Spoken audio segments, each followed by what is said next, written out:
Today, I'll show you a simple way to unlock your phone's screen lock or password without losing any data. The best part? It's free and easy, even if you're not a tech expert. Just follow these steps, and you'll be able to unlock any phone hassle-free.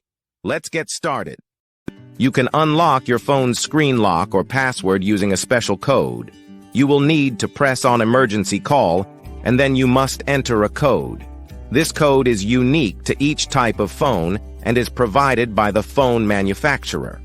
In this video, we're using a code that works specifically for the type of phone we're demonstrating. Here's how you can get the code.